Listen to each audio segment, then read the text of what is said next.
What's going on, YouTube? Back with another video. If you've seen my previous video, most likely you know probably what the subject of this video gonna pretty much be about. I think my last video was about my first financial mistake that kept following me all the way to my 30s, whatever. I think that'll probably be what the name of the video be, or something along those lines. And and basically I want to say, talk about how dealerships don't make it no better. You know what I'm saying? I guess I'm gonna put it because like I said in previous videos or other videos, that my wife works for a dealership, and she had sent me something about a guy was trying to trade in 2021 Trailblazer, and the dealership are only willing to buy for $5,000, and if you do a trade-in, they'll give him $5,300. And I said in the previous video that I had sold a 2019 Infiniti Q50, and ended up getting $20,000 for it, because from my experience, what dealerships usually do is they find what other dealerships are selling cars for, or see what they can sell a car for, and they'll try to give you like an average or a best rate they can get, I guess, for that. You know what I'm saying?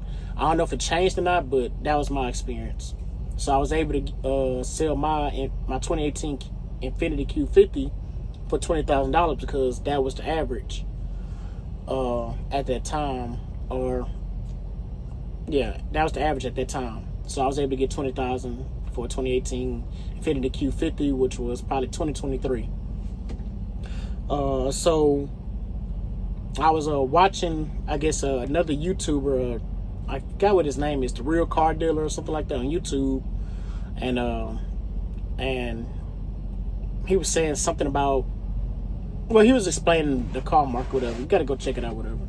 But he was, and I had commented, you know what I'm saying. He was saying how the car dealers finna feel all the cost of all the greed of overpricing cars, and I'm saying this, missing people over.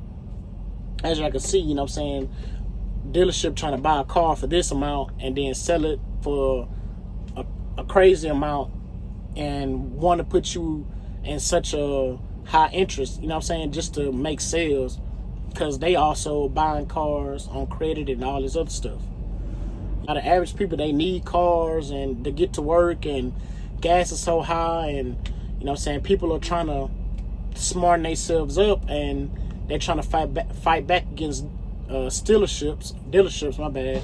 They're trying to fight back against dealerships, and trying to get the best deal, and it's having cars sit on lots longer, and the dealerships are getting more desperate, and they're selling cars to auction, because I have an inside source, so I'm like kind of learning small little tad bits from my wife, you know what I'm saying. And so I was like kind of telling, like, hey, find out where your job is selling what auctions your job is selling the cars to, that been sitting on the lot too long, because we can go over there and buy a car for way cheaper than they trying to sell it, because these prices be too ridiculous, and they're not trying to come down on the prices, you know what I'm saying. And then us as sellers, we're trying to get what we feel that the car is worth. It's just a bad cycle, you know what I'm saying. Everything is just terrible, and I end up getting caught in that cycle, you know what I'm saying. And I'm learning. I educated myself, and now I'm learning from those mistakes, you know what I'm saying. And instead of getting cars that you want, get the car that I need, and you know what I'm saying, and realizing that it's just a car, you know what I'm saying.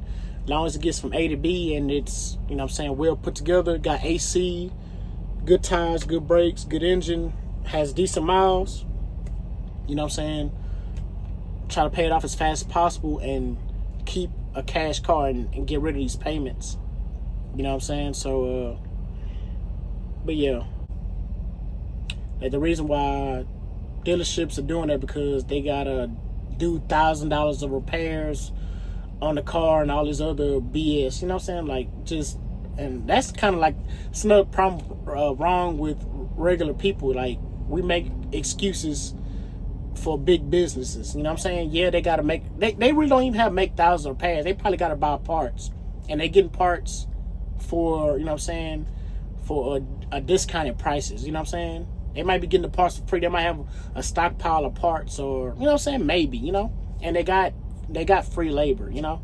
Well, not free labor. They got labor that's they already got mechanics there that know how to do everything. So they're not really just paying buku amount of money for these repairs. So convince me with that, you know what I'm saying? But that price right there is just crazy for 2021. I don't even think I'd be able to buy a 2021 vehicle, you know what I'm saying? I'm about to go look and do some research, but I don't think I'd be able to buy a 2021 vehicle that's well put together for no 5K. You know what I'm saying? An average person gonna want 10K minimum. You know what I'm saying? So yeah. So like I said, once again, if you made it this far, which I doubt you have, please consider like, comment, subscribing, and tell you what you think about the video. Peace.